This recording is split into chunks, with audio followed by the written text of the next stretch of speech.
Bonjour, chères auditrices, chers auditeurs. Je préfère que le vice-président Farfasson lance un peu l'introduction du débat concernant les élections législatives au Congo. Merci beaucoup. Oui, merci Adrien, et merci à nos invités qui sont là, à ce militant et leaders politiques pour échanger sur les élections législatives. Donc, pour la situation politique de notre pays. Donc, le thème de ce jour, c'est parler des élections législatives. C'est la grande question qui travaille un peu sur les esprits. C'est celle de savoir est-ce qu'il faut y aller ou pas. Donc, voilà. Le débat est totalement libre, donc chacun peut avancer sa vision, sa position, et voilà, nous avons toute une liberté. Chose qui encadre très largement. Voilà, Avis.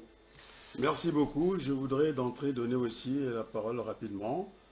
Qui veut prendre la parole? On peut commencer par Noël Moncala, qui nous a rejoint. Malgré les difficultés techniques, il est à l'antenne, s'il peut prendre la parole. Le sujet, je rappelle, il s'agit des élections législatives qui se passent dans des conditions un peu pas normales chez nous. Donc nous avons pris soin de débattre à la place de Paris. Et puis voilà, si M. Moncala peut prendre la parole, merci beaucoup.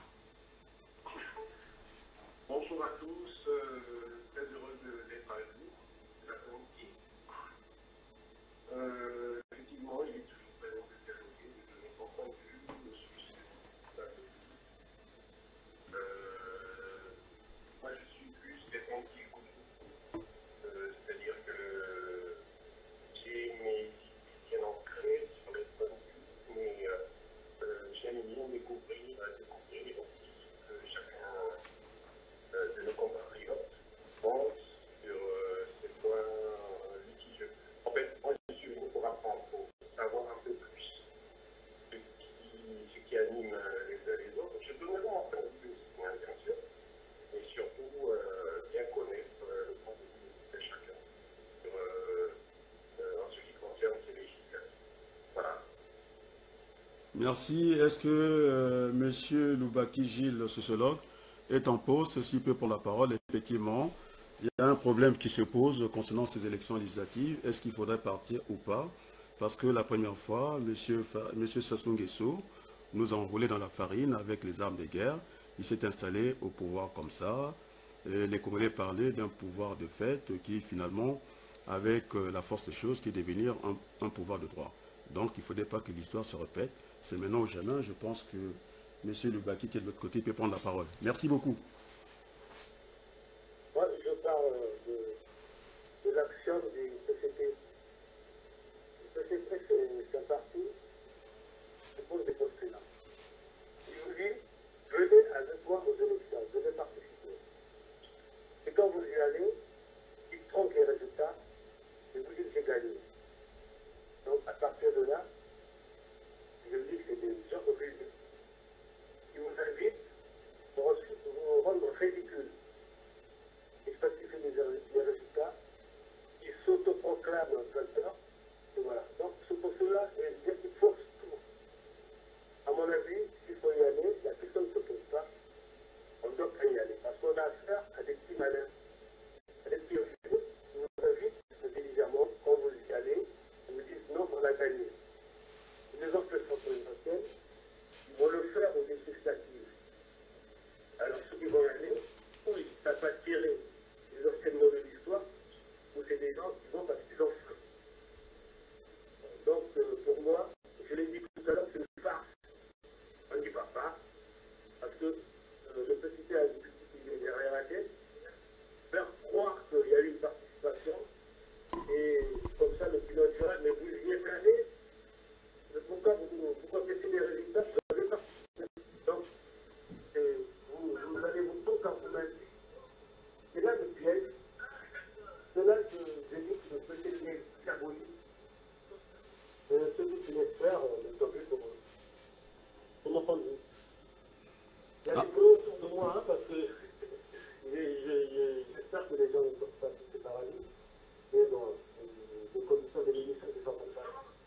Voilà, c'est... Bon, je peux dire que c'est bon, entendu très nettement votre réponse. Merci. Donc c'était Farfason qui avait la parole. Il y a un auditeur, il y a un intervenant qui n'a pas encore pris la parole, c'est M. Malanda. Est-ce qu'il voudrait prendre la parole? Monsieur Malanda, est-ce qu'il est encore à l'antenne? Il est toujours à l'antenne? On n'entend plus. Président Farfason, vous avez la parole. Oui, mais moi, sur cette question des législatives, je vais essayer de solder un argument qu'on entend ici et là, c'est celui de, semble-t-il, que la politique de la chaise vide est totalement mortifère. Et moi, cet argument, je le trouve totalement fallacieux. Parce que, il faut le rappeler, comme je l'ai dit tantôt, que depuis 2002, après la guerre de 97, depuis 2002 jusqu'à nos jours, eh ben, l'UPDS qui incarne, entre guillemets, les positions politiques face à ce régime, a toujours participé sur toutes les échéances électorales organisées par ce pouvoir. Donc, ce que nous avons, c'est cet argument, semble-t-il, que la politique de la chaise vide et puis celui qui va avec, ne tient pas, parce qu'il y a une opposition à ce régime, tout ça à mettre entre guillemets, la démocratie à mettre entre guillemets, qui a toujours participé à aux élections organisées par le pouvoir. Donc, on ne veut pas nous expliquer que non, donc voilà, on ne peut pas, pour ne pas avoir tort, il faut y aller, et nous voyons totalement d'autres principes comme la transparence. Parce que le boycott que les uns et les autres appellent, ce n'est pas une négation des élections. Encore plus, si nous sommes dans si on se considère dans une démocratie, eh bien, une élection en démocratie, c'est le moyen le plus donné pour choisir les représentants ou le chef de l'État. Donc, ce n'est pas la négation de l'élection, mais c'est la négation, le refus ou la dénonciation par manque de transparence. C'est ça qui pousse les autres, les uns et les autres, à demander à la population de rester à la maison pour faire voir ou montrer leur indignation. Parce que participer, comme on a participé au présidentiel, et après on viendra dire peut-être des fiches jaunes pour voilà, tout ça, ça semble être une forme totalement vicieux qu'il faut modestement, dans le cadre des ressources et faire apporter une petite clarté ou lumière à notre peuple souffrant. Donc, est-ce que M. Malanda est toujours à l'antenne là? S'il n'est pas à l'antenne, je pense que M. Noël peut réagir par rapport aux propos de notre président, Farfason. Vous parlez de moi, je m'en entendu. Est-ce que vous pouvez réagir par rapport? Est-ce que vous avez bien entendu le vice-président de la CDI? Tout à fait, parfait. Aujourd'hui, les deux premiers ont bien résumé la situation. Je pense que ces élections engagent l'équipe. Donc, normalement, on ne devait pas aller dans des élections comme ça. Tout simplement parce qu'en fait, ça valide auprès de la communauté internationale le fait qu'il y a un changement de démocratie. Et où on a combattu sur la candidature présidentielle, on a dit que les peuples ne devaient pas sortir.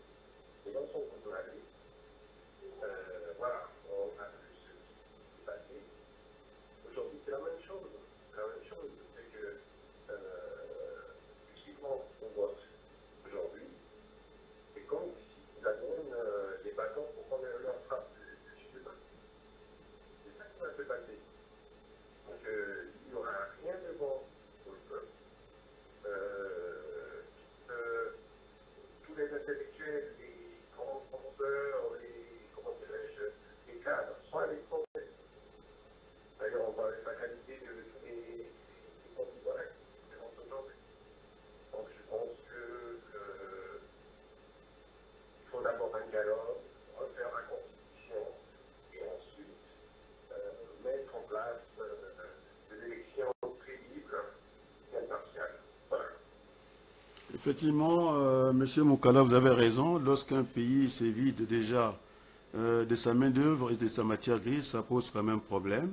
Donc, je pense que les élections ne sont pas urgentes au Congo. Déjà, ça ne tient pas debout. Il y a déjà un problème de cartographie.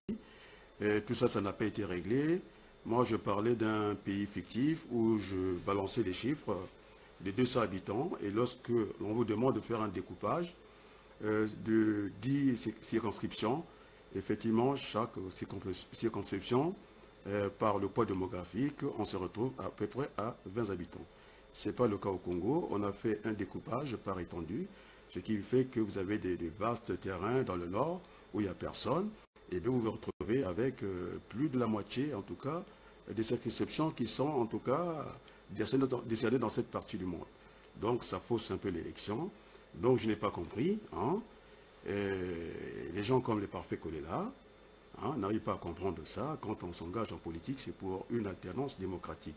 Partir avec un quota imposé de 32 circonscriptions, on ne sait pas ce que ça va donner au final. Donc on est un peu sorti de la politique.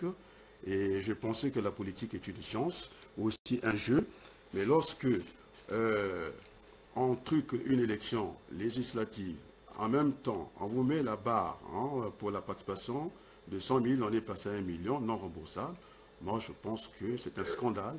C'est un scandale et tous les Congolais devraient crier à ça. C'est pourquoi, dans mes propos, bon, techniquement, ça n'a pas été enregistré. J'en appelle aussi à la conscience des églises, surtout à l'église catholique, de ne pas accompagner ces pouvoirs absolus et qui n'écoutent personne et que je pense qu'il faut privilégier le dialogue. Donc je pense que notre ami Gilles Baki peut apporter quelques éléments aussi dans la discussion. À propos du dialogue, c'est un piège. Et quand on dit dialogue, ça veut dire négociation, ça veut dire chacun apporte un compromis. Mohamed a organisé des dialogues à sa manière. Il sait que c'est un piège s'il y va, il va perdre sa vie politique. Donc je n'attends pas à ce que ça soit un jour de s'accepter le dialogue en bonne et due forme, parce que pour nous, ça serait un suicide. On va le mettre à nu. C'est pour ça que tous ceux qui proposent le dialogue, quelque part, c'est une fausse démarche, parce que ça se trouve dans son esprit, il ne veut pas dialoguer. Sinon, il aurait fait. On l'a reçu. Mais je pense qu'il n'y a qu'une armée au monde qui a vaincu son peuple. L'armée est dans le peuple. Donc le dialogue, je pense que ça doit être une vertu pour celui qui veut vivre dans la démocratie. Si Sassou se dit qu'il est démocrate, eh bien qu'on passe par le dialogue. Et puis, il faut aussi rappeler que notre pays a une histoire. Il y a eu une conférence nationale, on n'a pas vu un collègue tomber. Moi, je pense que si nous sommes unis comme un seul homme, du nord au sud, je pense que Sassou peut te ramener facilement à la raison. Voilà ce que je pense. Mais justement, le dialogue, c'est un rapport de force. Bien sûr. À la conférence, le rapport de force est en défaveur de Sassou. C'est pour ça qu'il a dégagé le pouvoir. Et comme il est malin, il ne va pas se laisser avoir. C'est votre foi. Dans le dialogue, on risque de perdre le pouvoir. Il n'est pas là pour ça. Il a réussi à avoir son pouvoir par un coup d'État. Peut-être qu'il faudra aussi le virer par un coup d'État. Le dialogue, ça ne peut pas marcher avec Sassou. C'est impossible. Le rapport de force est en sa faveur. Pourquoi il va dialoguer? C'est le pouvoir. Il y a le Burkinabé qui nous donne, le Burkina Faso, qui nous donne l'exemple qu'il y avait un comparé qui était tout fort partout, mais à un certain moment, lorsque le peuple se met sur la route, dehors, dans la rue, c'est terminé, aucun pouvoir ne peut résister à son peuple. Ça, je ne crois pas. Donc, c'est ce qui fait qu'effectivement, nous allons assister à quelque chose de très difficile dans le pays. Si ça se venait à mater, en tout cas, la manifestation du 10 juillet, sous le regard, en tout cas, de la communauté internationale, cette fois-ci, je pense qu'il y a toujours un début. La manifestation de demain, c'est ça? Oui, la manif de demain, moi, en tant que démocrate, je la soutiens. Je la soutiens, et que ce soit des actions spontanées, en tout cas encadrées, eh bien, il faut faire feu de tout bois parce que la politique, pour moi, n'est pas une prévision, n'est pas une certitude. Il faut caler souvent Sur le dialogue. Oui. Sur le dialogue, ce que dit notre frère est totalement audible. Est totalement audible dans le sens qu'il fait, comme on le sait tous, hein, comme que le dialogue, c'est en effet un rapport de force. Mais cependant, la crise que traverse notre pays, la tragédie que vit ou subit notre peuple doit être pensée de façon globale. Et je suis même atterré de voir que ceux qui enthousiasment pour ces législatives-là ne font pas la genèse ou ne pensent pas de façon globale à la situation. Cependant, face à une telle situation compliquée, eh bien, il ne faut pas privilégier une seule et unique option ou alternative. Je pense que si tous les esprits se rassemblaient sur cette idée de dialogue avec les options qu'on a entendues ici et là, qui s'ajoutent pour faire un peu la différence avec les précédents ou d'autres dialogues qu'on a eu, je pense que ça peut être une option assez audible. Parce qu'on entend qu'on veut la présence de la communauté internationale, que semble-t-il que le dialogue qui pouvait être sous devenu, ça permettrait éventuellement pour aller vers la calmie.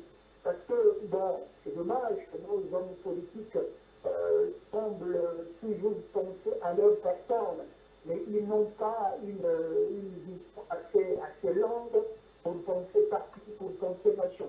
Parce que si on avait ce sens-là, ce n'est pas une critique, hein, voilà, donc si on avait ce sens-là, je pense qu'on pouvait dépasser certaines choses pour construire, parce que construire cette option-là, tout en ne négligeant pas éventuellement d'autres options qui peuvent éventuellement nous apporter cette quiétude que le peuple attend.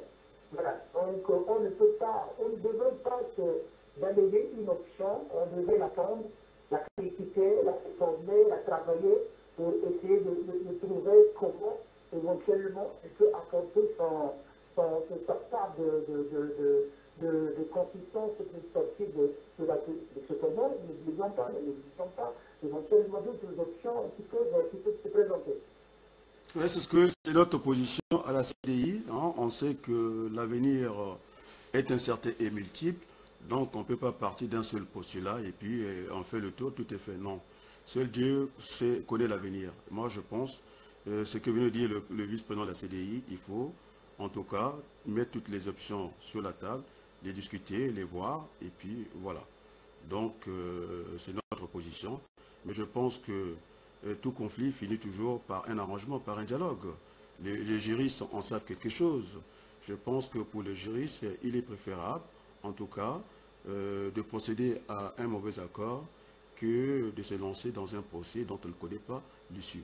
Donc, c'est aux Congolais de prendre aussi cette mesure-là. Hein, la force, la violence ne peut qu'entraîner la violence. Donc, personne n'a le monopole d'ailleurs de la violence. Hein, et ça, c'est un homme comme nous. Moi, je pense qu'il a des peurs aussi. Il a aussi son côté, bon, voilà. Donc, je pense qu'au niveau du temps, il y a Noël de l'autre côté qui nous écoute, s'il peut aussi apporter un peu.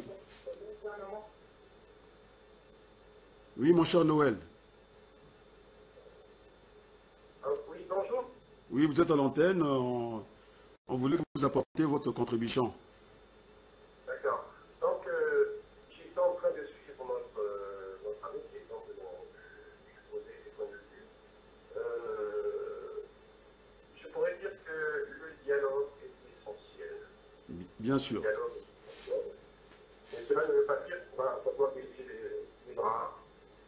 Pourquoi il faut le dialogue? Parce que quand vous voulez engager une action musclée ou militaire, il faut penser aux gens qui y vont.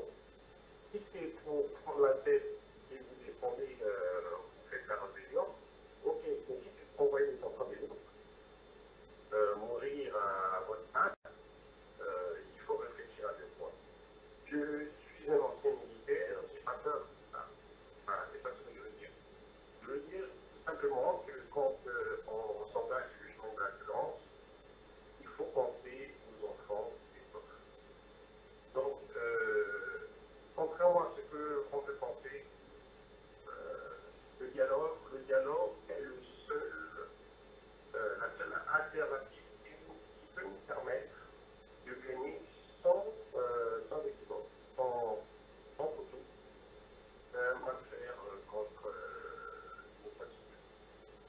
je sais, qui n'aiment pas le dialogue à cause de ça. Donc nous ne regardons pas pour le dialogue. Au pays, aujourd'hui, il y a des activités, il y a un peuple qui est en train de se défendre contre l'appareil militaire, j'ai envie de dire.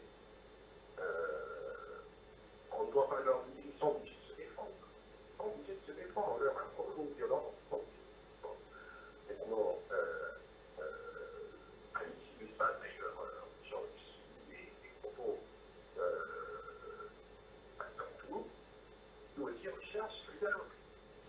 Voilà, donc je pense que le dialogue, c'est quelque chose qui nous fédère. Parce que les problèmes datent.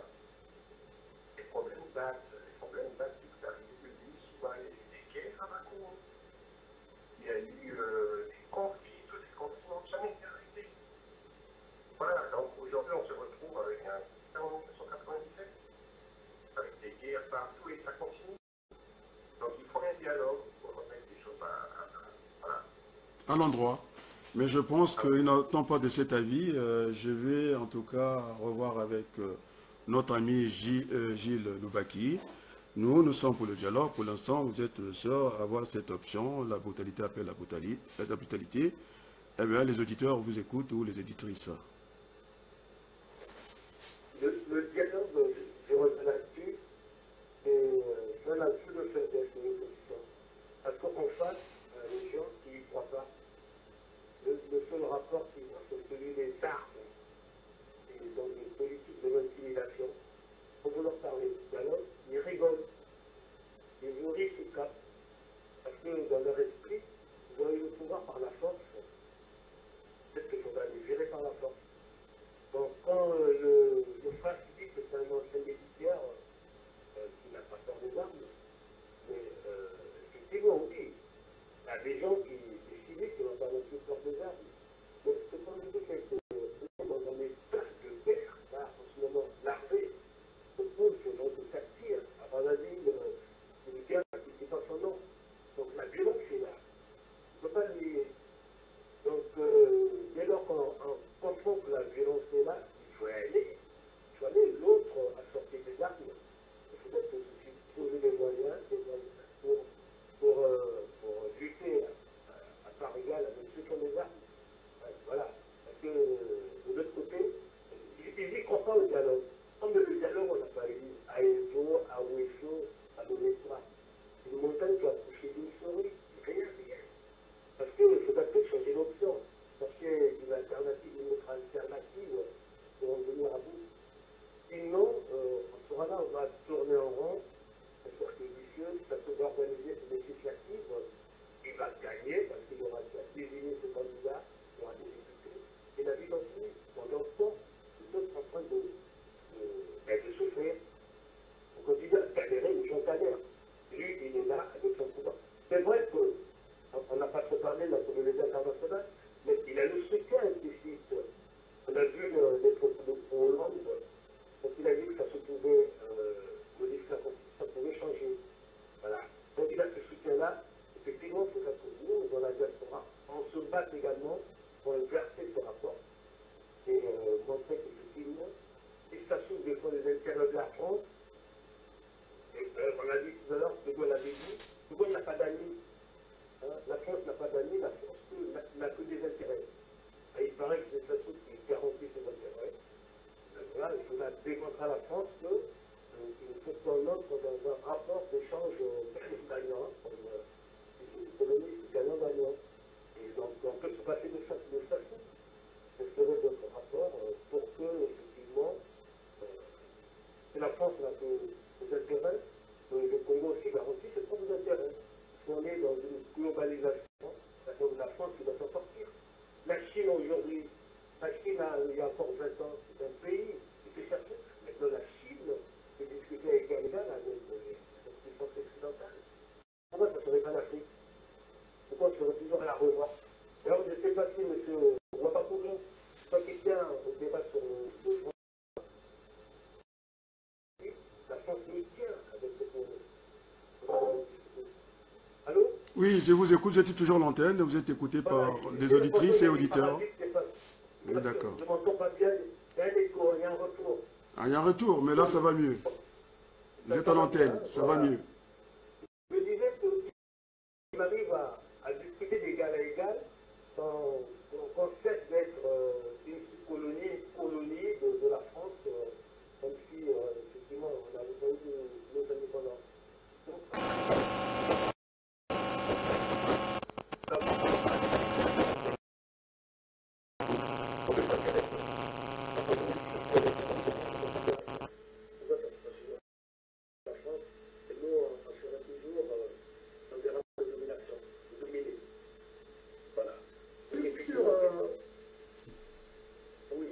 Il y a une réaction du côté du vice-président Farfasson de la CDI? Oui, pas une réaction. Juste un petit complément. Ah. Sur la course à fixe, ce que nous appelons communément, comme disait, pour ne pas paraphraser Ali Bongo, communément et confusément la course à fixe. Donc chacun connaît plus ou moins les tenants et les aboutissants de cette organisation. Sur l'indépendance effective de l'Afrique, je pense qu'on ne peut plus paraphraser Barack Obama tant que les pays africains n'auront pas des États forts. Et donc, ça sera assez difficile de les rivaliser avec cette organisation de la France-Afrique. Donc, la mission, l'urgence est, je pense, de faire de telle sorte que de proposer, de constituer des États forts, avec des institutions fortes, dans le respect effectivement des textes fondamentaux. Ce travail-là, de fil en aiguille, se fera de telle sorte qu'on arrive à cette indépendance, on va le dire, économique. Ça, c'est une vision à long terme. Je suis d'accord avec vous. Il faudrait qu'on centre un peu notre débat sur les élections législatives. Je sais que les choses sont liées. Ce qu'attendent les Congolais de savoir s'ils veulent partir ou pas. Bon, la première fois, ils ont dit que la politique de la chaise est vide. Il ne fallait pas la pratiquer, dit-on qu'ils ont pu mettre Denis Sassou Nguesso à nu. Il a fait une élection avec les armes de guerre. C'est inédit. On n'a jamais vu ça au monde entier. Et c'est pourquoi, en présentant cette émission-là, nous avons mis un lien avec le président Barack Obama. Il doit prendre leurs responsabilités. Madame Michelle Obama a aussi le lien. Je crois qu'avec la magie de l'Internet, ils doivent suivre cette émission. Aussi, du côté français, il y a aussi M. Sarkozy qui est en train de suivre le débat ou pas. En tout cas, il a le lien, il suivra quand il voudra. Je pense que peut-être qu'il est en train de suivre. Nous sommes à la place du monde. Et puis, on a associé aussi Madame Taubira. Et aussi, j'aime beaucoup M. Jean-Marc Ayrault, l'ancien Premier ministre français qui a fini ministre des Affaires étrangères, qui avait une pensée noble pour le Congo. Mais sauf que aussi, au niveau des Congolais de l'étranger, on ne sait pas, en tout cas, s'unir de parler d'une seule voix. Bon, maintenant, tout le monde a vu, dans la place de Paris, c'est tout le monde qui prend la parole et puis qui dit tout et n'importe quoi. Je pense qu'il était de bonne loi, que nous, les politiques, qu'on se ressaisisse de la chose politique. Il était dangereux d'entendre ce qu'on a entendu, que de la violence. Et nous avons envie de proposer à notre peuple un pays apaisé, qui ferait bon vivre, où les gens peuvent s'écouter et se parler. C'est ce qu'attendent les Congolais. Moi, la politique de M. Sassou, bon, si vraiment il est un démocrate, qu'il a peine à discuter aussi, parce que le Congo, ça restera un patrimoine commun. Ce n'est pas une affaire comme je suis en train de l'entendre. D'ailleurs, je n'ai même pas envie d'entendre ça. Ça y est, d'une façon génétique, M. Kiki serait... Ah non, il y a d'abord un bilan à faire au Congo, les indépendances, et vous avez raison de parler du franc CFA. Quand ils arrivent à l'étranger, c'est des bébés présidents. Ils sont plus âgés que le nouveau président français. Et quand ils viennent, ils écrasent les peuples. Quand ils arrivent à l'étranger, ils n'ont plus les moyens. Et ça me gave beaucoup. Voilà ce que je voulais dire. Et puis, je vous laisse la parole. Oui, ben, sur les élections, sur les législatives, si on peut le plateau d'échange, on l'a dit assez clairement, bon, il faut qu'on soit dans une démocratie parce que à côté, on entend des expressions comme une démocratie, donc un mélange assez étonnant de la démocratie et de la dictature. Donc le Congo est en train de vaguer sur ces vagues-là. Bon, on l'a dit, la situation du Congo, il faut la penser de façon globale. Et hier, aux élections présidentielles, parce que ce que nous faisons, c'est que plus ou moins édifier le peuple, qui est peut-être occulté par une seule tonalité. Donc, nous tentons d'essayer d'apporter un autre son de cloche. Si tant est que nous sommes dans une démocratie, eh ben, le problème, c'est la transparence. Et la transparence n'est pas la seule de dénoncer la part électorale, le risque électoral. Donc, voilà, on ne peut pas vouloir organiser une électorale digne de ce nom. Si toutefois même la querelle ne satisfait pas, les clémences de l'opposition. Donc déjà, là, il y a un problème. La participation est passée de 100 000 francs CFA à 1,5 million. Là aussi, ça montre que même ce petit sujet-là n'a pas été soumis au débat ou à un travail collégial avec l'opposition. Donc voilà, il y a une volonté assez unilatérale qui est là de pouvoir, parce qu'ils disent plus ou moins peut-être qu'il faut vite voter le budget. Éventuellement, on a vu le Premier ministre faire une demande, je ne sais pas, d'aide, oui. Aider le gouvernement. Donc, il y a peut-être cette volonté-là, vite avoir le Parlement aussi pour un budget et puis vite peut-être faire des entrains. Et après, le pouvoir va revenir sur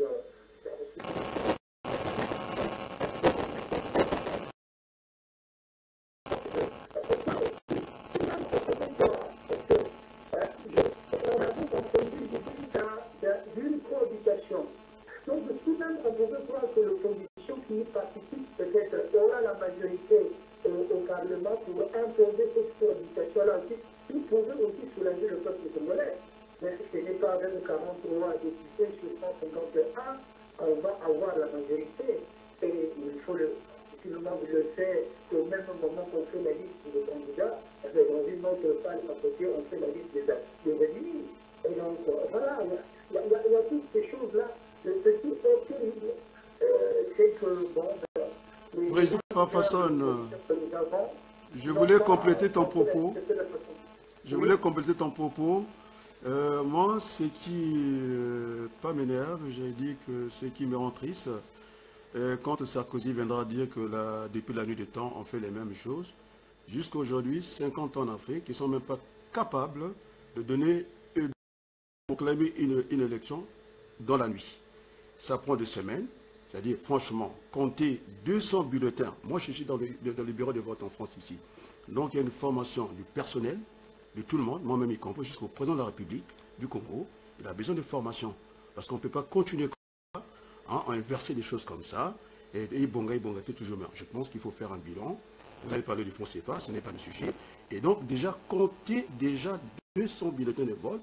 C'est un monsieur qui va prendre son verre, monsieur Moulou, toute la journée, il n'arrête pas de bouger ses lèvres jusqu'à, je ne sais pas, 12 heures d'affilée, il peut parler, à donner des listes comme ça. Et ça, c'est impensable. Donc, le lieu où se passe l'élection, c'est le lieu où on proclame le résultat. C'est dans les mairies. Ça ne ressort pas de M. Moulou. Moi, je pense qu'il a besoin de formation. Voilà, c'est ce que je voulais dire. Il faut qu'on sache compter en temps réel une élection, et ça nous évitera déjà pas mal de tricheries. On ne sait pas compter. Et qu'on avance, on ne sait pas compter une élection et présidentielle, il faut attendre 2 semaines pour la proclamer. Mais attendez, je rêve ou quoi? Vous avez la parole, hein, monsieur Loubaki. Ce sont tous ces manquements-là, ces petits manquements, qui montrent et démontrent que non, le climat n'est pas fait là pour avoir une transparence pendant de ce nom. Bon, chacun est libre de faire ce qu'il veut, mais ce qui est terrible, c'est vouloir dire ou de dire tout simplement qu'on le fait, on s'engage, on y va pour le peuple. Là, c'est une sorte d'escroquerie. Peut-être pas qu'il faut dénoncer parce qu'on n'est pas dans une attitude de confrontation, On est là juste pour apporter, comme je l'ai dit tantôt, une autre tonalité, une autre vision, une autre explication, afin que le peuple fasse sa compréhension, son choix de façon libre et encore transparente. Monsieur Noël, qu'est-ce qu'il en pense des élections qui s'éternisent dans la proclamation? Est-ce que c'est normal? Vous avez parlé en tout cas de la matière grise qui est complètement à l'étranger. Je pense que de ce côté-là, il y a une ouverture à voir au Congo. Un pays ne peut pas se construire seul comme ça. Nous sommes tous les enfants de ce pays. Il y a un retour, je dirais peut-être le cahier d'un retour au pays natal. Donc nous avons aussi soif de notre pays. Nous ne sommes pas acculturés ici et nous voulons apporter notre contribution. Donc j'en veux aussi aux candidats de la diaspora, au lieu de se battre, d'avoir une circonscription ici, ils partent accompagner un pouvoir UBS en perte de prestige. Donc je donnais la parole à M. Noël. Qu'est-ce qu'il en pense des élections qui s'éternisent dans la proclamation? Est-ce que c'est normal, vous qui avez travaillé dans les champs de la communication? Je dirais que, en fait, le Congo vient un drame. Le grand drame du Congo, c'est que le pouvoir, en fait, rentre les mains des personnes. Personne n'a aucun. Tout ce qu'il fait, il prend, comment dire, les gens de l'étranger.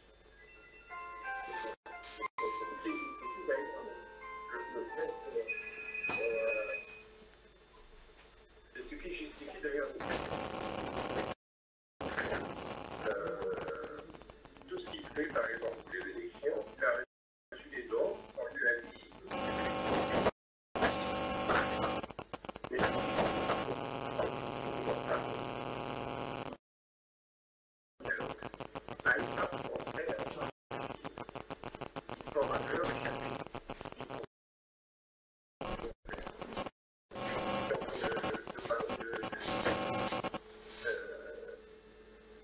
l'opportunité de ces élections par rapport à une assemblée qui est entièrement active, etc. Mais évidemment, il ne faut pas y aller. Il ne faut même pas. Ça n'a pas de sens. Ça change rien. Pas de chose aujourd'hui. Pas de chose que nous sommes en train de faire. Le pays nous appartient. Le pays nous appartient. Nous devons nous organiser et rentrer tous au pays. Et c'est ça le nouveau Dieu. Parce que on est venu maintenir depuis des années étrangers. Le Congo comptait près de 10 000 intellectuels. Aujourd'hui, il y en a moins de 500. C'est un drame qui est en train de se passer. En fait, ils sont en train de dépeupler pratiquement tout le pays pour imposer des peuplades qui leur soient entièrement, acquis. Donc, aujourd'hui, il y a une seule alternative. Entre un pays, s'asseoir et parler, faire un dialogue, de façon à mettre en place les jalons et les fondations de la construction d'un nouveau pays. Tout est à faire. La deuxième chose, pourquoi il faut faire un dialogue? Pourquoi il faut réécrire la Constitution? C'est tout simplement pour les dettes engagées pendant des années, des centaines d'années, par le PCT. La France l'a fait à la sortie de la guerre par rapport au gouvernement précédent. Il était pour la mise en place de la nouvelle Constitution par le président qui n'ont pas servi pour le gouvernement, pour le peuple français, ne sont pas bons. Nous allons faire pareil. Toutes les dettes engagées par le Congo de la dictature pendant des années n'ont pas servi pour bien mettre les Congolais qui sont pas français. Donc voilà, donc le dialogue est nécessaire, quasi incontournable. Voilà. Je vais pas dans la réflexion. Je voulais, en tant que modérateur, je n'ai pas eu la réponse à ma question. Pourquoi on s'éternise à proclamer les résultats, en tout cas compter 200 bulletins de vote dans la nuit? Ça ne relève pas d'un miracle, et ça c'est quelque chose que je ne comprends pas en Afrique, alors que nous devons faire comme les autres, s'aligner. Nous avons en tout cas un personnel compétent, à la preuve, M. Noël Moukala, Il parlait du retour, mais ce sont des cas qui peuvent aller apporter beaucoup de choses au Congo, dans l'histoire de la communication, du temps réel. Et ça, c'est très grave pour notre pays. Donc, qui voudrait prendre la parole sur ma question, pourquoi on ne sait pas compter dans la nuit pour proclamer les résultats? C'est qu'on inverse les résultats. C'est ce que disait M. Mathias Nzon, qu'il avait gagné l'élection à 97%, et que le lendemain, la nuit passée, on retrouve le jour, il était battu. Donc il faudrait qu'on arrête avec ces pratiques-là. C'est la démocratie, c'est une école, donc nous devons être modestes, apprendre auprès des autres. La violence n'apportera rien au Congo. Pour ceux qui nous suivent à l'étranger, Tozali Bana, nous sommes des enfants de la République du Congo, et que le Congo n'est pas un royaume, je ne crois pas, tel que j'ai vu la liste des candidats à l'élection présidentielle, c'est des fils, des belles-sœurs, et puis franchement, j'ai honte pour mon pays. Et pourtant, je me bats beaucoup pour mon pays. Là, j'ai vraiment honte de rentrer dans une dynastie dès notre âge. Voilà, s'il y a d'autres qui veulent prendre la parole. Oui, la question, la préoccupation, c'est la préoccupation de le côté parce que avant la publication de l'élection, ça c'est pas un secret, c'est tout le monde, ça prend du temps. 200 bulletins de vote, ça prend combien d'années pour compter 200 bulletins de vote? Moi je les compte ici. 200 bulletins, moi je les compte à compte ici. Ça ne prend pas 2 heures, compter 200 bulletins. Alors si on ne sait pas compter les bulletins, je demande à ces messieurs-là de laisser la place à la jeunesse.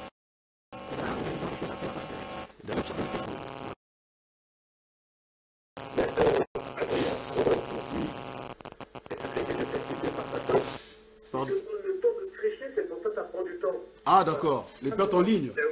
Les pertes en ligne, oui, il fait jaune. Voilà. Maintenant, effectivement, pour moi, la démocratie, même la politique, c'est quelque chose d'imprévisible. C'est ça qui fait le charme. Quand on va aux élections, on ne sait pas qui sera élu.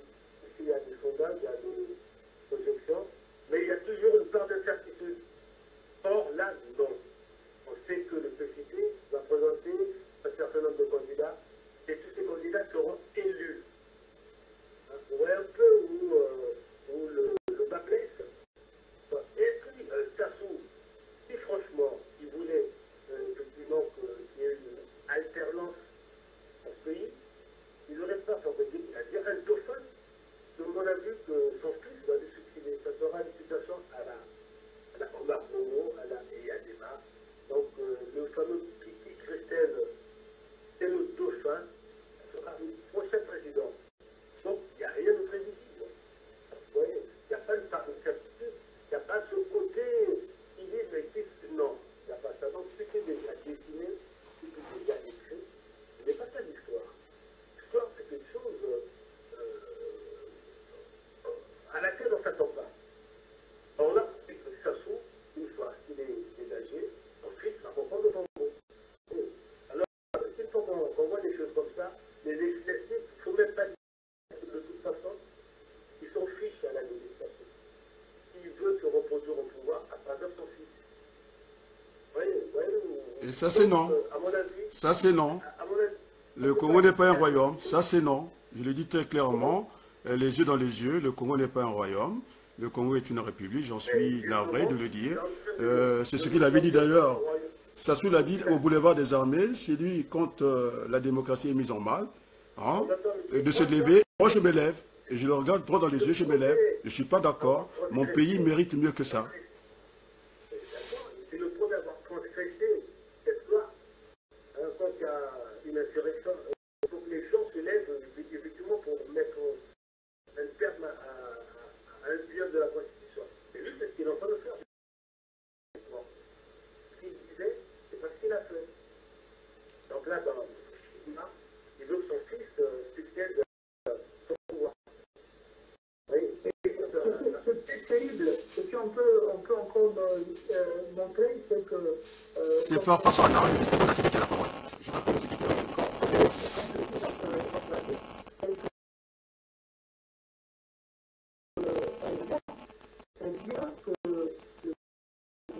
oui, justement, allons faire.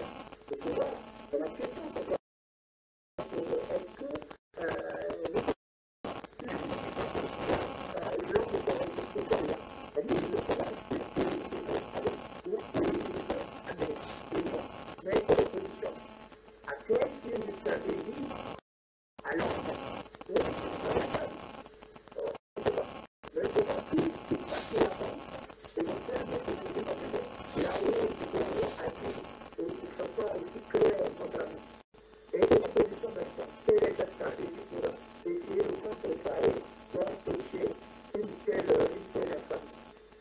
L'opposition n'a pas de stratégie. L'opposition n'a jamais eu de stratégie. J'étais contredit à une émission de Jana TV quand je parlais d'anticipation. On venait me contredire. Mais je vais donner des preuves. Comment on se peut expliquer dans une région comme le Poul, attendez, monsieur Loubaki, dans une région comme le Poul, nous sommes dans des élections. La feuille de route de l'ONU était claire. Hein, il y a une descente du secrétaire général adjoint. Et ça, l'opposition n'a pas pu exploiter ça. Il demandait qu'on puisse organiser des élections consensuelles et une démocratie progressive qui devait commencer par le municipal, certainement, jusqu'à Sassou, il aura le temps de sortir par le haut. C'était ça. Alors, comment expliquer une région comme sinistrée comme le Poul, comment on fait une campagne? Il faut avoir des casques militaires et des gilets pare-balles pour aller chercher ces électeurs-là. Il faut m'expliquer. Il y a que là, dit-on qu'il veut aller aux élections. Moi, je pense que ce n'était pas le moment. On a vu, il y a une jurisprudence en la matière. M. Ngolo, quand il y a eu cette affaire du 4 mars, il n'a jamais eu le moindre mandat. Il a été nommé, lui encore, directement. Les autres, ça passe par la tricherie. Il a été nommé comme ça. Voilà. Donc, il pouvait attendre, hein, la jurisprudence existe.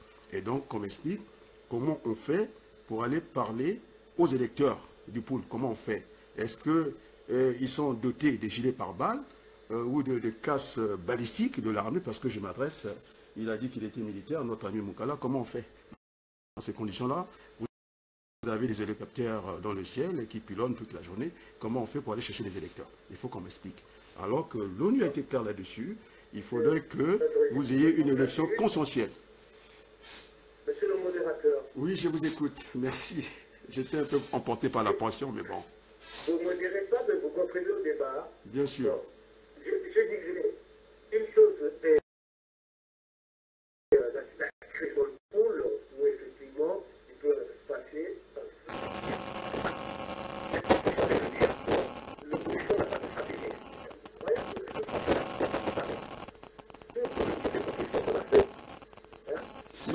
L'opposition a une prévision des élections. L'opposition n'a pas de prospective dans l'avenir des choses. C'est deux choses différentes. Ils ont une pensée unique, ils n'écoutent personne. Mais nous, à la CDI, on a dit qu'on ne privilégiait pas une seule hypothèse. Mais parlez le monsieur Le Pen, il a une pensée à développer. Le modérateur prend parti. Bien sûr. Je prête pour ta charte. Bien sûr. La convention des démocrates indépendants, je suis d'accord. Mais l'opposition, c'est pas un bloc uni. Il y a plusieurs oppositions, hein, je crois, à mon avis. Dieu merci. Parce que dit le pouvoir? Que dit ces partisans de ça? Mais oui, mais quand ça se voit partir, vous allez faire quoi? Est-ce que vous avez des propositions de prochaines sociétés? Tu vois, c'est ça leur argument. C'est-à-dire, ça veut dire que laissez ça se continuer parce que vous, de toute façon, vous n'avez pas de proposition. Il n'y a pas d'opposition. C'est dingue, c'est incroyable, c'est même fou. On est quand même 3 millions d'habitants. On a dit que tous les intellectuels avaient quitté le pays, sont tous en diaspora. Ça veut dire qu'ils sont réfléchis. Ça, c'est pas irremplaçable. D'ailleurs, je crois même que c'est le plus médiocre des Congolais. Hein? Si ça se quitte, mais il y aura des... Attendez, il y aura des gens qui vont faire... Allô? Oui. On vous écoute. Vous êtes à l'antenne, monsieur Loubaki. Ce n'est pas irremplaçable. C'est incroyable de dire que si vous enlevez ça, vous avez trop... Est-ce que vous avez quelqu'un? Ça, c'est des questions même bêtes, des questions qui tombent. On ne devait pas se poser. Parce que de toute façon, si on veut trouver quelqu'un, on passe par la vraie élection, la vraie démocratie. Et bien sûr. De toute façon, on ne peut pas savoir qui viendra. Là, on sera dans une dictature. Hein, quand on fait l'élection, c'est justement pour qu'il y ait des gens comme Macron qui sortent. Il y a encore un an, à l'époque, Macron allait sortir. C'est ça le charme. C'est ça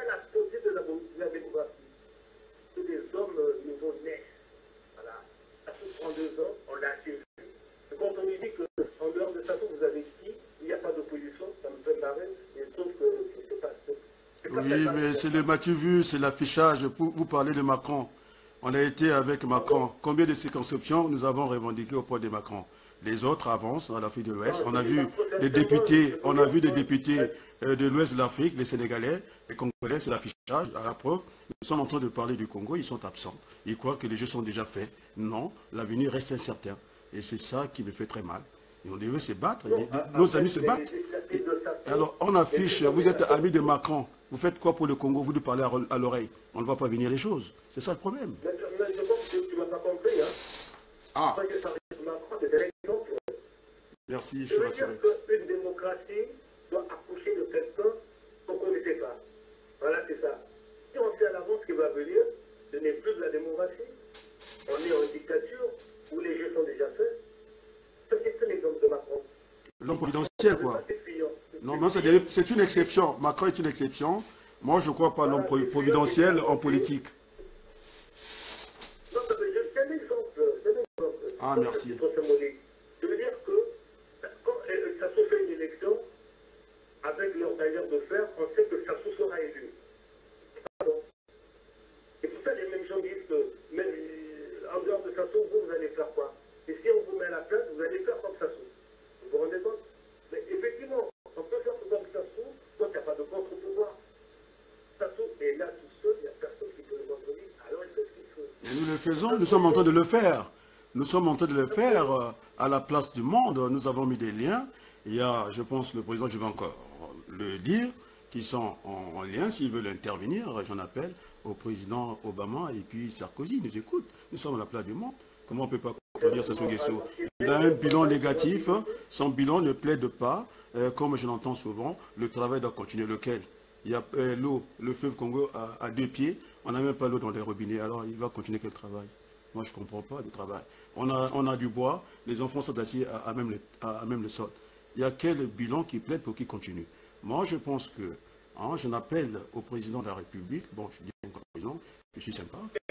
Je dis encore sympa, je demande que l'ONU était venue avec cette feuille de route de commencer les élections de manière progressive, cette démocratie progressive, pour éviter les fusions de sang, pour que M. Sassou sorte un peu par l'eau parce qu'il croit que... Là, tu es en train de faire la conclusion.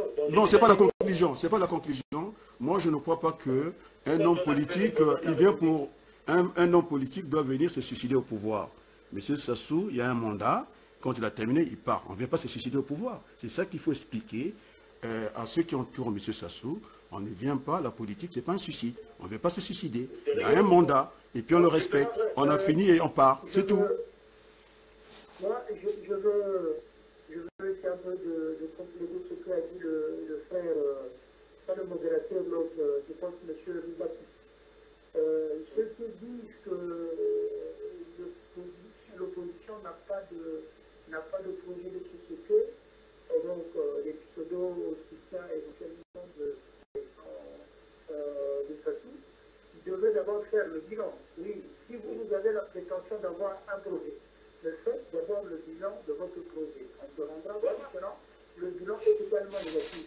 Et je complète, je dis, vraiment, je complète avec toute aisance, c'est que l'opposition ou le Congolais, globalement, a le génie. Donc, il y a forcément quelque part, comme le dit mon cher ami Bapi, un Congolais qui a manifestement plus de génie que, ou qui pourrait avoir plus de génie que Sassou.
ou avant même donc cette question-là, est-ce qu'il y a-t-il un plan B si c'est le plan A ne marche pas? Parce que le PDI, on avait entendu l'idée d'un candidat unique, on avait objecté que non, cette idée-là n'est pas possible parce qu'il fallait isoler, bon. Mais la question était, est-ce qu'après, si toute cette option ne marche pas, est-ce qu'il y a-t-il ça la stratégie? Mais le génie ne manque pas, le génie il est déborde même. Mais le génie doit faire de telle sorte de composer une stratégie pour arriver à cette fin. Finalement, je vais être d'accord avec M. Loubaki. Oui, je peux croire que le génie est dans l'opposition, mais pas dans la majorité, qui a gouverné notre pays depuis 40 ans, qui inverse tout. Ils construisent des hôpitaux sans former le personnel. Alors, moi, j'ai du mal à comprendre cette gestion à l'envers, quoi. J'ai du mal à comprendre ça. Donc, il y a, au niveau du temps de parole, je pense qu'on a aussi besoin d'écouter notre ami Noël Moukala, militaire et diplômé en sciences de communication. Je pense qu'il a beaucoup de choses à nous apporter. En dépit de sa modestie, qu'il était ici pour apprendre, oui, tout le monde apprend, c'est la formation continue. Voilà, il a la parole. Oui, monsieur Noël, vous avez la parole. Monsieur Noël Moukala. Il faut savoir une chose en fait, c'est que ce que nous vivons aujourd'hui, nos pères l'ont vécu, nos grands-parents l'ont vécu, nos ancêtres l'ont vécu la même chose. Il y a un fil conducteur dans tout ce qui se passe aujourd'hui sous les toujours là. Il faut vraiment qu'on élève le débat pas ici, pas ici, mais au niveau du Congo, parce que si tu es incapable de désigner ton ennemi, alors tu t'en sortiras jamais. Et qui est notre ennemi? Bien sûr, tout le monde voit, c'est ça qu'on est accusation. Et tout ce qui tourne autour, donc, tout ce qui tourne autour des gens qui agissent de façon cachée pour faire maintenir la dictature au Congo, n'ont rien à cirer tout ce qui peut advenir demain pour les Congolais. Aujourd'hui, de tout dire, ils attendent que vous ayez la Congolais. C'est ce qu'ils attendent.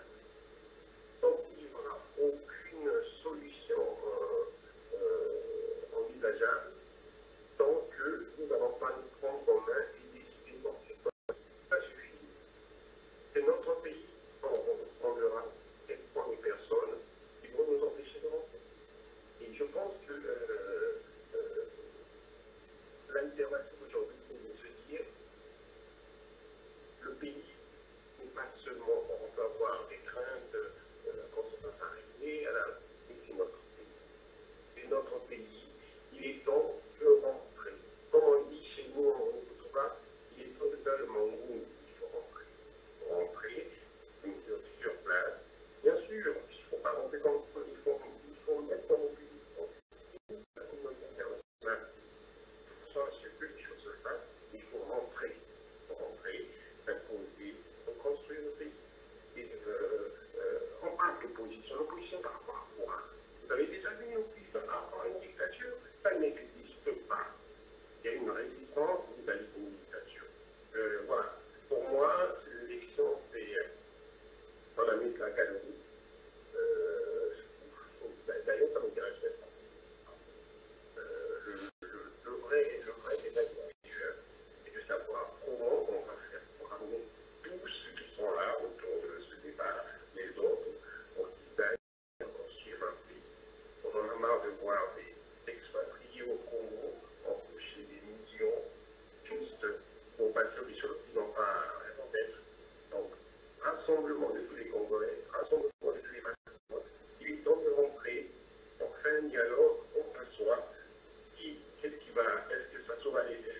Il laissera faire. Pourquoi? On ne pas tout détailler, il nous laissera faire. Nous n'allons pas pour faire la guerre. Nous n'allons pas pour faire, comment dirais-je,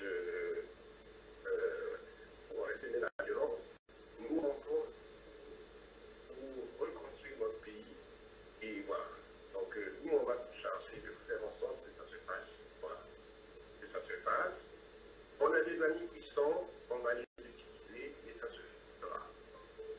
Je peux passer la parole à quelqu'un. Voilà, qui veut prendre la parole? Après, il faudrait qu'on marque une petite pause pour appeler d'autres intervenants. Au début de l'émission, c'était prévu que le ministre Mariotti Ouabary participe à cette conférence débat. Bon, est-ce qu'il y a des soucis, des problèmes techniques au niveau du téléphone? On va essayer de retenter après la pause. Il y avait aussi le président Ulrich Kouta, bon, qui est en déplacement, qui souhaitait participer, parce qu'une échéance électorale comme les législatives couplées... Monsieur le modérateur, oui. avant que je perde le fil de ma pensée, Oui. je voulais rebondir sur ce qu'a dit M. Noël Mokala. Oui. Il a dit que c'est important pour certaines dictatures. C'est même un contresens politique. Parce qu'une dictature n'est pas là pour qu'il y ait une opposition. Elle est là pour écraser. Vous avez raison. On parle d'opposition. Voilà, on parle d'opposition dans un jeu démocratique. Donc il a parfaitement raison. Je suis d'accord avec lui. Donc c'est pour ça que ceux qui se disent au fond, qui veulent aller faire des choses législatives, c'est, je sais pas, ou ils sont naïfs, ou c'est la folie, des gens qui sont attirés par la page verte. Non, ce ne sont pas des naïfs, ce sont des égoïstes. Ce ne sont pas des naïfs, ce sont des égoïstes. Voilà. C'est fait volontairement. Voilà. C'est des gens qui ont été trompés, et c'est pour ça, effectivement, ils ne pas se mettre dans la corruption. Ils corrompent, ils divisent. La POTASEM devrait nous amis au sein de l'opposition. Donc sur le retour au pays, ce que dit M. Noël Mokala, qu'on rentre tout ce pays, c'est vrai, c'est ça l'idéal. Qu'on reparte tout chez nous. Mais est-ce qu'il faut le faire aussi avec je crois qu'il faut le faire avec intelligence. On a vu Modeste Boukadia. Je peux juste rassurer une chose. La société a Allô? Qui a l'antenne? Qui a le micro? C'est M. Moukala qui voulait intervenir. S'il veut intervenir, oui, vous avez le micro. Oui, je disais que ça sera avec vous, moi, le nécessaire, ça sera avec la situation, ça ne se fera pas comme ça. Bien sûr, si tout le monde a faire bien arriver à la même manière. Donc, ça, il n'y a pas d'inquiétude, mais on rentrera. On rentre chez nous, notre pays. Il y a besoin de ses enfants. Et voilà. Donc, pour moi, je ne vois pas d'autre affaire. Bon, histoire d'aller faire encore des tables rondes à l'écran, c'est donc on le fera au pays. On le fera chez nous. Et ceux qui se sentent trop au gros, ils vont prendre, mais c'est pas ça, on rentre. Voilà. Et vous avez raison, M. Moukala. Tout à l'heure, vous avez dit que ces gens qui vont à la députation, il n'y a qu'une culture hein, dans tous les domaines. Mais ils ne posent pas les vraies questions d'alternance dans un pays. Est-ce qu'il faut continuer avec des mandats avec âme éternelle comme ça? Il faut déjà commencer par traiter cette question hein, des échéances électorales, la limitation des mandats. Ça permettra cette rotation qu'on évite un peu ce que connaît notre pays. Moi, je pense qu'on ne pose pas les vraies questions. La gouvernance indépendante, électorale indépendante, le calendrier politique à l'envers tout le temps, et puis la limitation des mandats, et puis ça permettra aussi de raccourcir un certain calendrier. Vous avez vu le président américain, il avait dit qu'il avait encore la possibilité de prendre un autre mandat, et qu'il faudrait que l'Africain prenne, quand il a fini son mandat, il s'en va. Il ne vient pas pour mourir au pouvoir. Il n'y a pas de suicide en politique. C'est-à-dire qu'il veut qu'on prenne les armes, et puis non, moi je ne suis pas pour cette culture de la violence. Je suis un démocrate pur sucre, et jamais, hein, nous sommes en tout cas la CDI, nous avons dit pendant que tout le monde pouvait dire que président de fait, non, nous avons dit que le président non élu. On doit aussi faire attention au vocabulaire. Après, c'est de fait, après, c'est de droit. Et nous avons des juristes aussi au Congo, de temps en temps, qui ne nous aident pas dans cette affaire de constitution.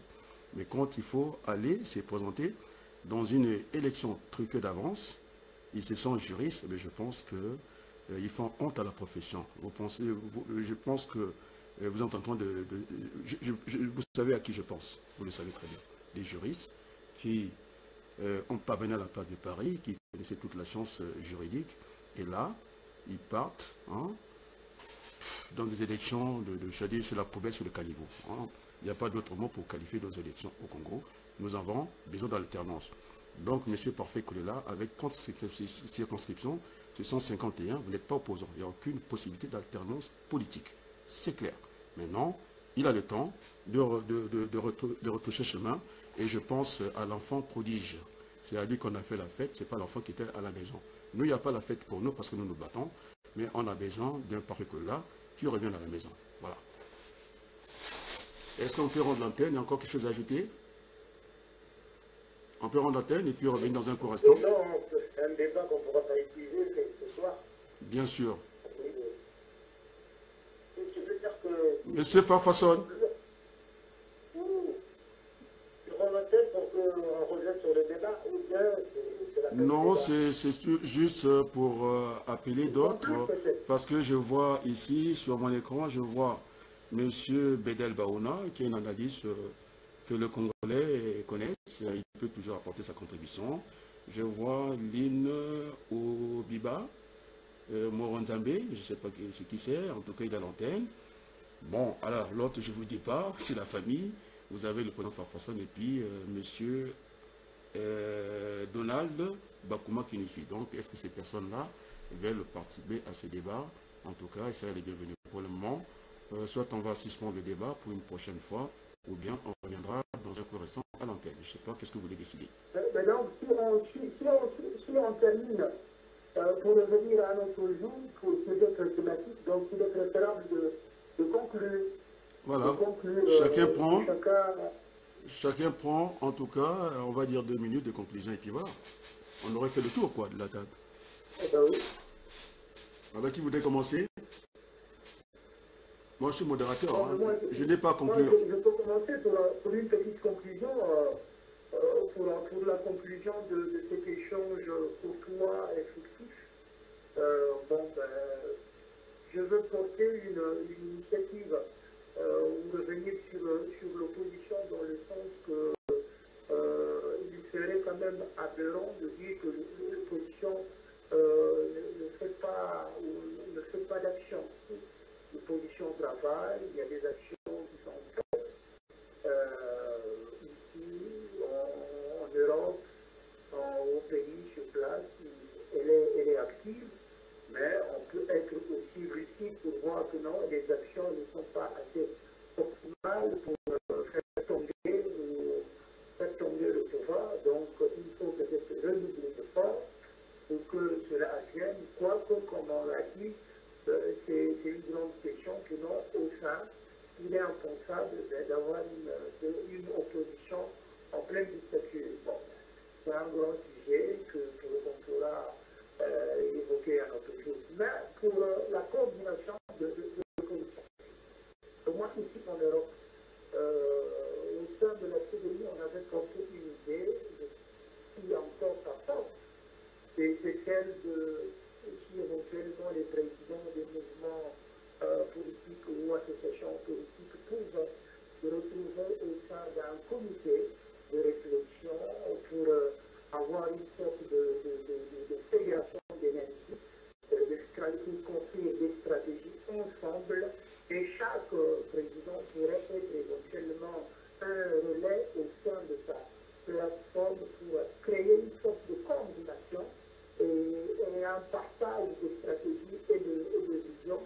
Ça serait ça pourrait apporter quelque chose de considérable. Donc voilà le nom que moi, l'idée que je réitère de la CDI, et puis chacun donnera son avis. Mais c'est ça ma petite conclusion. Et merci pour toutes les participations et à toi, président Adrien, modérateur. Merci beaucoup. Ce n'est pas pour rectifier les tirs. Je n'ai pas l'habitude, je réfléchis à ce que j'avance. Donc c'était pour l'opposition, c'était un châti, aime bien, parce que je suis quelqu'un d'exigeant. C'est vrai, je trouve que l'effort est presque nul. Donc on pouvait encore doubler d'ardeur, comme l'a dit le président de la CDI. Nous sommes dans un monde de communication, mais nos téléphones ont du mal à fonctionner et j'ai du mal à comprendre ça. Hein, je partais à une invitation pour la petite histoire. Nous habitons dans le même département dans l'Oise, donc je n'ai pas voulu à prendre un autre moyen de transport que celui qui était avec moi. Chez les Congos, c'est du mensonge parce que nous venons du même endroit. C'était mieux qu'on appelle l'autre puisque on partait dans la même direction. Donc, je n'ai pas envie de me retrouver dans des réunions où je suis étranger alors qu'on vit dans le même endroit. Donc, il faut que nous fassions attention. Il y a l'info et puis la communication. C'est des choses différentes. Donc, qui veut prendre la parole? Est-ce que c'est M. Moukala? Mais je pense que nous avons un sociologue, Loubaki. Je pense qu'on est à la conclusion. Monsieur Moukala, si vous pouvez prendre la parole.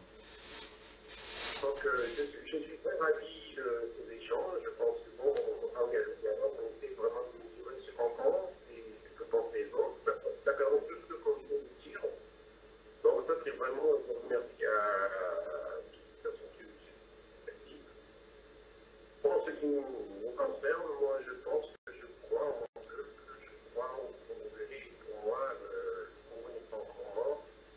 Nous pouvons toujours nous relever de la vie. Et surtout, je pense que, je veux dire quelque chose, hein, je pense que Fassou est arrivé au bout. Fassou est arrivé au bout. Nous vivons les derniers temps de la dictature.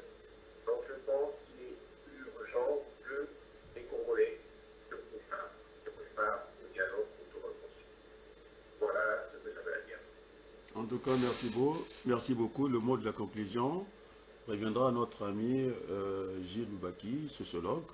Je pense qu'il sera en tout cas à conclure cette conférence, débat, discussion, tout ce qu'on voudra dire. En tout cas, au moins, nous avons osé de venir à la place de Paris pour ne pas laisser de vide comme ça, parce que la vie a horreur du vide. C'est pourquoi nous avons pris nos responsabilités. Bon, je ne dirais pas en tant qu'intellectuel, mais en tant que fils de ce pays, de Congo, pour vraiment dire ce que nous avons dit d'ailleurs. Donc, monsieur Gilles Loubaki, vous avez le dernier mot de la conclusion. Après le modérateur, on n'aura plus rien à dire. Voilà, je resterai à ma place. Bon, le Congo est dirigé par des banlieues doublées dans la chaleur. On l'a vu dans les affiches.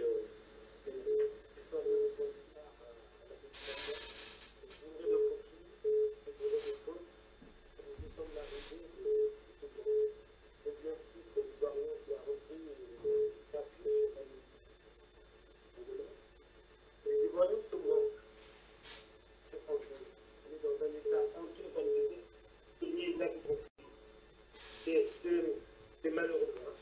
Un pays qui était aussi intelligent, bourré d'intelligence intellectuelle, voilà que tout le monde se moque de nous par la faute de Sassou. Mais maintenant, ma conclusion, c'est qu'il faut penser, comme a dit le Kala, Sassou est au bout des choses. Il est arrivé à la fin de son système. Donc il faut penser à l'après-Sassou. Il faudra que les forces vives, comme on dit, s'organisent pour qu'on reconstruise ce Congo, qu'on balaye tout ça, qu'on fasse table rase du passé, qu'on ait d'autres intelligences, d'autres personnalités. Donc, comme on a vu Milongo, on n'attendait pas. C'est quelqu'un qui est sorti comme ça et qui a fait des prouesses. C'est-à-dire qu'il y a plusieurs Milongo qui sont tapis dans l'ombre, qui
pour remettre l'antenne, une conclusion des conclusions, c'est-à-dire que nous invitons le peuple congolais de ne pas participer à cette mascarade d'élection parce que les conditions d'une élection ne sont pas réunies et nous invitons, nous demandons, c'est une demande pressante aux églises du Congo et en particulier à l'église catholique d'avancer le culte le samedi de façon que le monde entier puisse observer le Congo, pays mort.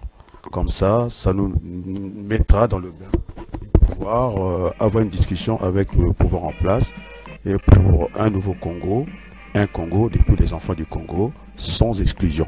Donc,